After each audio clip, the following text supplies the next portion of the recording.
With Earth Day just around the corner, today we are going to talk about things to think about as you go green. We'll cover topics such as understanding your why behind taking on a sustainable lifestyle, challenges that come with the changes, truly understanding the 3 R's in composting, and mind-blowing statistics around the need to go green. Plus, if you stick around to the very end, I will give you some easy ways on how to get started. I've always had an unusual compassion for the environment, and as a teenager, I was embarrassed to be a tree hugger because a tree hugger wasn't exactly a cool thing to be. And although now environmentalism is gaining traction and becoming more popular, now I'm proud to be a tree hugger no matter what people think about it. Plus, my birthday is on Earth Day and definitely can't be an accident. For those of you who don't know me, my name is Hava Schultz. I'm the host here on this YouTube channel, a place where I provide inspiration and information on how to create a life you love living every single day. And yes, also joining us today will be Max, my family's dog. Max, you wanna say hello? We're gonna let him sleep. Before adjusting your lifestyle to be more environmentally friendly, it's important to understand why you want to make changes. Even though it's not wrong to be going green because everyone else is, referring to the fact that sustainability has become a bit on trend, and yes, any change in this direction is a good change.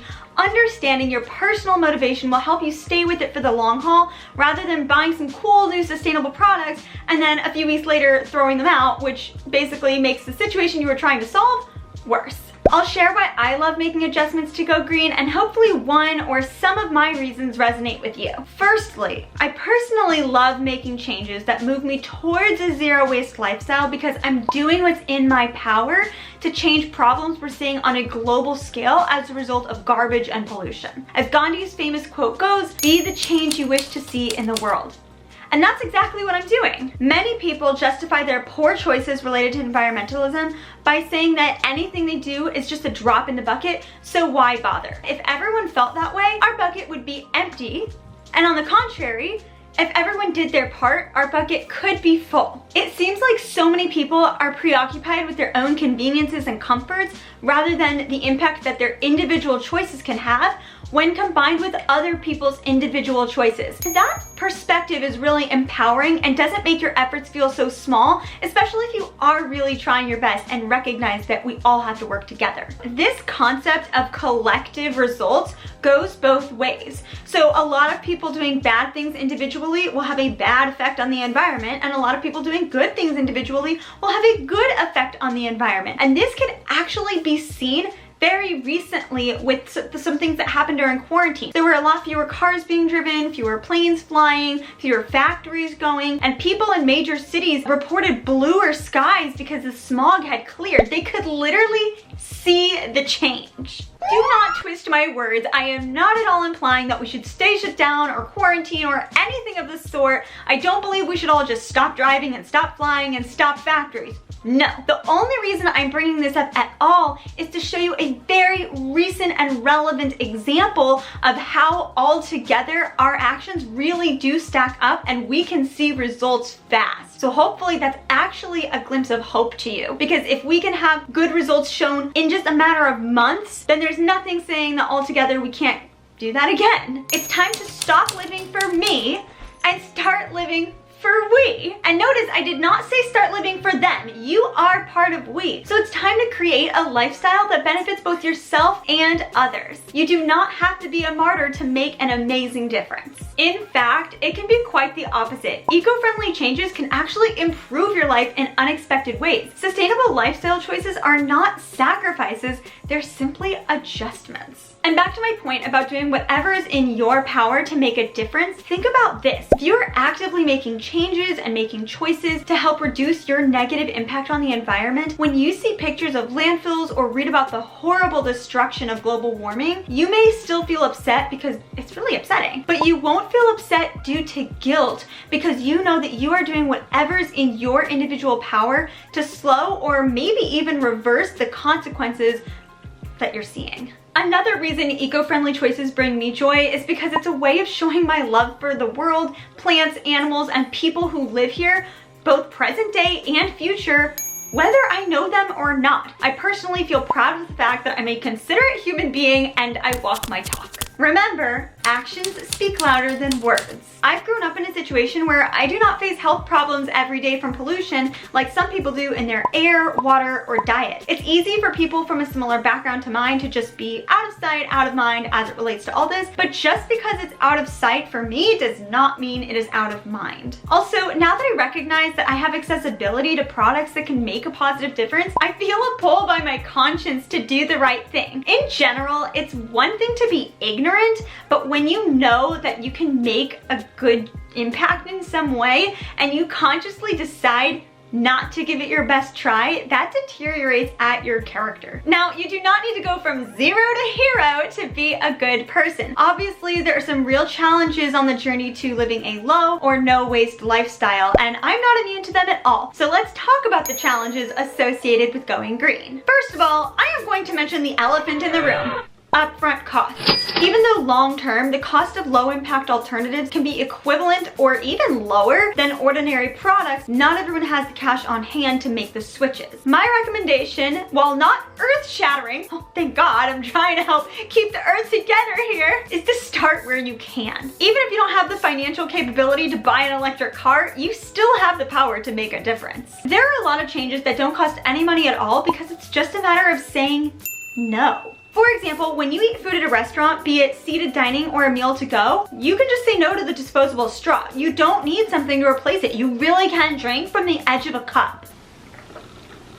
I know that was a little cynical, and I really do love drinking through straws. I get it. In fact, I used to be the person who, if they didn't automatically give you a straw, I would ask them for my straw. What I'm trying to point out here is that sometimes you really can just say no. If you're a huge straw person and you want a reusable straw, go ahead, go for it. But that is an optional purchase. You can reduce your impact without spending money here. Some things, however, do require some sort of replacement because you can't just cut the product out of your life. The example that's really been on my mind lately is feminine products. I'm so sorry guys, but do not worry, I won't get graphic. Obviously, I can't just stop using products that catch my excretion each month. One disposable pad alone can take 500 to 800 years to decompose. Perspective check. That is 2 to 3 times the length that the United States has been a country. Think about that for a second. If Eliza Hamilton, yes, I'm a Broadway Hamilton fan, had used disposable pads, they would still be breaking down today and they would be very far from being fully absorbed by the earth. Naturally, I want an alternative. I've done a ton of research on cloth pads and they're not cheap. I've seen a single pad range anywhere from $12 to $30. And although I've read that they can be as low as $5, I have yet to see that for myself. And obviously, I need a week's worth, which includes both days and nights. Clearly, this is a high financial investment, even though long-term, it's a net savings because actually, disposable feminine products aren't really cheap either. In this situation, or any situation that comes with a hefty price tag up front, I would recommend saving up for it like you would save up for anything else. If it really matters to you, you'll save the money for it. And if saving is not your strong suit, then you need to go learn how to practically save money so that you can reach this goal and so many others in the future. If you're in a really tough spot right now financially, then just acknowledge that now might not be the time to save up for this shift, but don't write it off completely. Just opt for the changes you can make right now, and later on when you do have the means, you can check it off your wish list. And yes, eco-friendly alternatives are definitely something that is cool to have on your wish list. Outside of costs, some alternatives are objectively more challenging to implement than others because they simply take more effort. Going back to the previous examples, it's really easy to say no to a disposable straw, but the switch to reusable pads has a lot more involved. Think about the fact that after a girl uses a disposable pad, all she has to do is throw it in the trash. Easy, right? With a reusable pad, you have to make sure to rinse it out right away and run a load of laundry with them all at the end of the week. I'm still moving towards this change, and this is the part that has me a little apprehensive, but I think it's gonna be a lot like what I discovered in my email organization video. Click here if you wanna see that, in that my intimidation of the task is actually more daunting than the task itself. But you know what? The value of being eco-friendly matters to me, so even if I'm not keen on it at first, I'm not afraid to roll up my sleeves to work for what I believe in. Let's roll these back down. What's considered easy or hard will also vary from person to person based on personality and lifestyle. For example, if forgetfulness is something that you struggle with, one hack is to keep sustainable products in places where you'll remember to use them. I'm not really a forgetful person, but I do think this is a very helpful hack. A classic example is keeping reusable grocery bags in the car so that they're always ready at a moment's notice to go into the grocery store. And if you forget once you get into the grocery store, you can just go back to the car and get them, which my boyfriend and I have definitely done before. To tie up the discussion about challenges, you do not need to overhaul your entire life all at once unless you have the money and are inspired to do so. Instead, start by making changes that are the easiest for you to implement and then you are the most excited about. It's better to build up confidence and momentum so that you'll continue to make changes and choices across time rather than giving up a couple weeks in. You want sustainability to be sustainable in your lifestyle. I think it's also important to bring the 3 R's and composting into this discussion. In grade school, we learned that the 3 R's stand for reduce, reuse, and recycle, but as adults, these R's are barely talked about. Recycle is the most famous of the 3, but this is interesting because of the 3, it should be the last resort. I want to go over what each of the 3 R's are. And the concept of composting so that you have a clearer understanding of what each of these things mean as you move towards a low waste lifestyle. Reduce means to use less, which decreases the amount of waste you produce. For example, if 1 paper towel is enough to wipe up a mess, then using 2 creates unnecessary trash. This is the same principle as the example I mentioned earlier of just saying no to a disposable straw. The definition of reuse is pretty much in its name. To use again. In the paper towel example, the paper towel can't be reused. Pretty much the only place for it to go after you've wiped up your spill is the trash can and later the landfill. Instead, you could replace it with a cloth which can be washed again and again and again. Another form of reusing is to repurpose items that can no longer be used for their original purpose. This reminds me so much of the children's book, Joseph Had a Little Overcoat, and if you read that book as a kid, you definitely know what I mean here. The third R, the most famous R, recycle, is the last resort of the 3 R's. It's in the correct position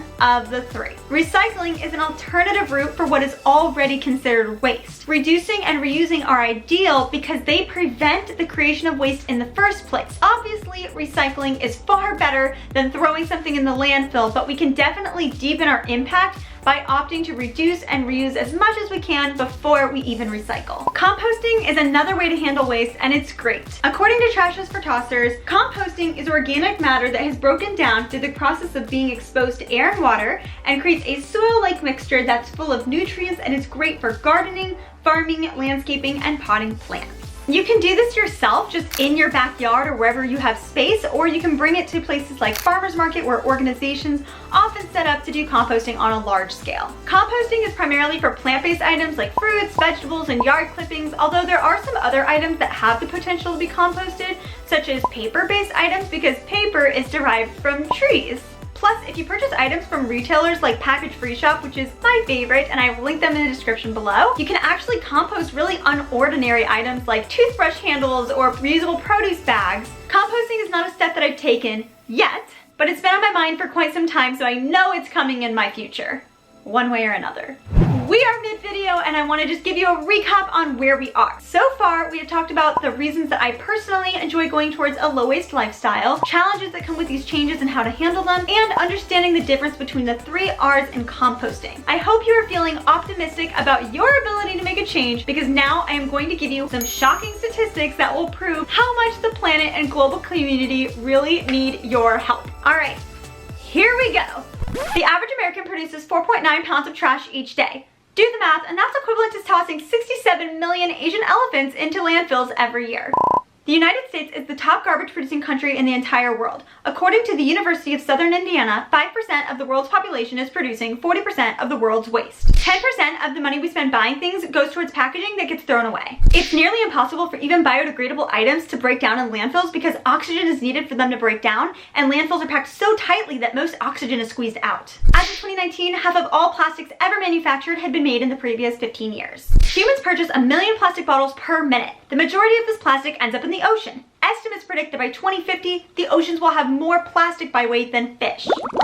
clearly there's a major need for change. And like I said earlier, change does not equal sacrifice. Change is just an opportunity to improve life for yourself and all of the other living things on this earth. With that in mind, I want to give you some easy tips and resources to help you get started. First though, I want to invite you to like this video, subscribe, and turn on notifications so you will be notified every time a new video comes out on this channel. And if you really like my vibe, then go ahead and find me on Instagram, where I post daily inspiration on stories, and you can DM me and let me know that you came from this video so we can connect. Remember what I said earlier about starting with what's easiest for you? I really meant that. Take little steps and just add on to them as you're ready so that your new eco-friendly habits don't replace your old ones, they just add on to it. The habits I think are easiest to start with are switching to reusable water bottles, reusable shopping bags, and washable dishes and flatware, because these are small, these are simple, they're pretty affordable in relative terms, so I think this is a great place and you should just go ahead and pick one you want to start with. That said, I have a whole video coming out next week on easy swaps to make in your lifestyle, which is yet another reason you want to go ahead and turn on notifications by clicking that little bell after you subscribe so that you will know as soon as that video goes out live. For a great resource on where to purchase all things low waste, I strongly recommend Package Free Shop, where I've purchased a fair amount of things myself, everything from reusable pads I told you I'm going to be trying out to even cat toys. This video is not sponsored by Package Free Shop, although I sure as heck wish it was, because I totally believe in their mission and the company is just, I love them. If you have any questions about living an eco-friendly lifestyle that I did not answer today, do not hesitate to drop a question in a comment below. I talked a lot today, but this is really just the tip of the iceberg. So I would love you to join the conversation. If you do have more knowledge on this, just drop a comment, share anything you know or have learned, or any links to valuable resources. And also, I would love to find out where you are on your journey to living a more sustainable lifestyle, steps you've taken in the past, things you want to do in the future. Just join me in this conversation in the comment section. I hope you're as passionate about this as I am, but even if you're not, you definitely have some sort of enthusiasm because you stuck with this to the very end of the video. And thank you so much for doing that. I can't wait to see you in the next one.